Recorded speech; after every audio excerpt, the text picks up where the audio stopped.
How you doing out there, scholars? This is Mr. Miller.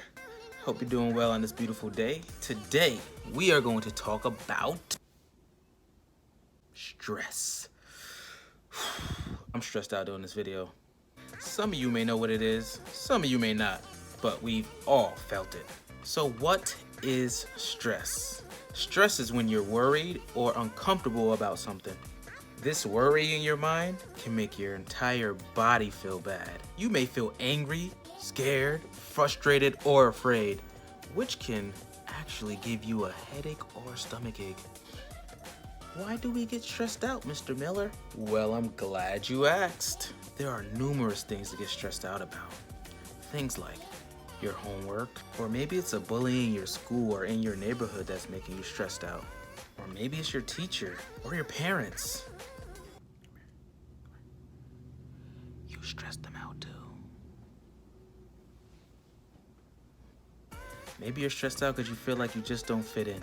Or maybe you're feeling a lot of stress because you don't know where your next meal is coming from or where you're gonna live next. The bad news is that life happens and everyone goes through something that causes them a lot of stress.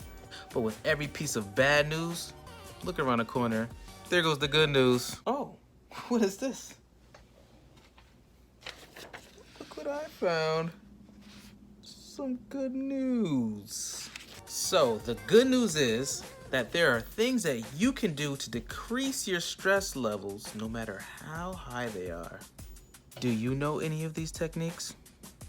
A few moments later.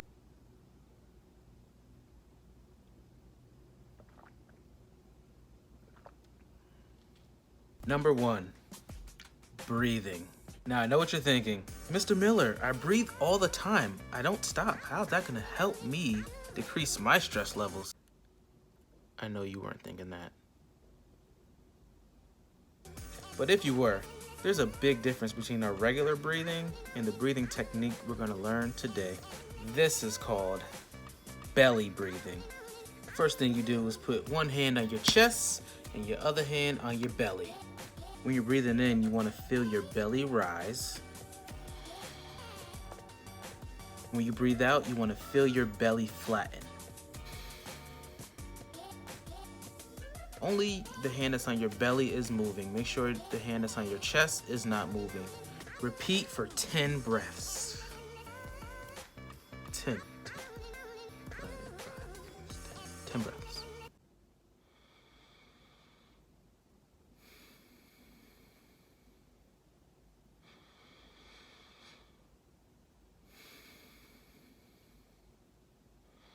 You get the point. Number 2, dose. Positive mindset. Also known as positive thinking. Having a positive mindset, especially when times are bad, is not an easy thing to do.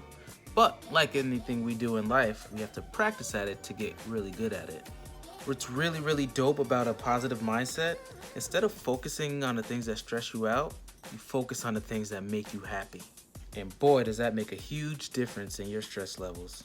But like I said, it's not something that's easy to do. It takes a lot of discipline and practicing to be able to battle those negative thoughts with positive ones. But I believe in you.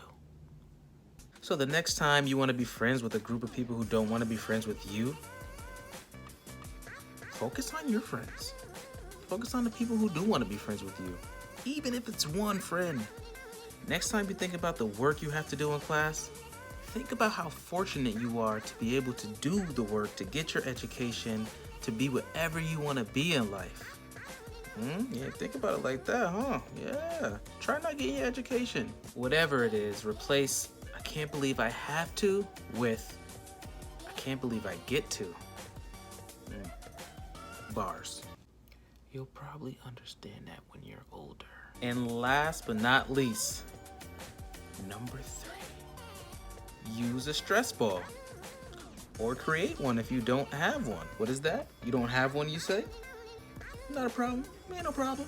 Ain't no problem.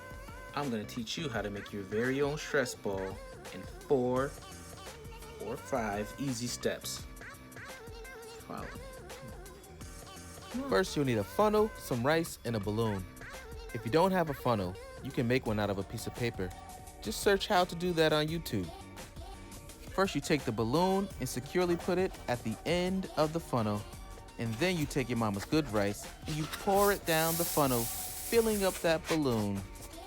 Sometimes you may have to hit it and shake it just so that it fills up the balloon because, you know, it gets stuck sometimes. But after you're done, you take it off securely, you tie it up nice and securely, and then guess what? Voila! You get your very own stress ball. Now it's time to relieve some of that tension and decrease those stress levels. All done. And stress balls are super helpful because when you're stressed out, you get a lot of tension in your bones and in your body. And what this does, it helps release that tension. When you squeeze all that tension, then when you release it, it relaxes you.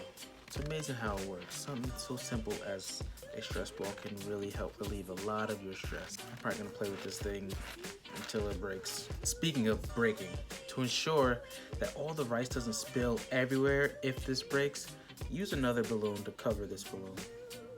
It's not that hard, you just put this balloon inside of there. All right, that took me longer than expected. I'm glad I have an edit button, but this is 2 balloons now. You don't feel the rice as much, it's more smoother. So make sure ask your parents to help you to cover the first balloon up with an empty balloon. Thanks for tuning in. My hope is that the next time you get stressed out, you use one of these techniques, or 2, or all 3. Whatever one you use, I want to know if it works, so let me know, all right? Until next time, kiddos, peace and love.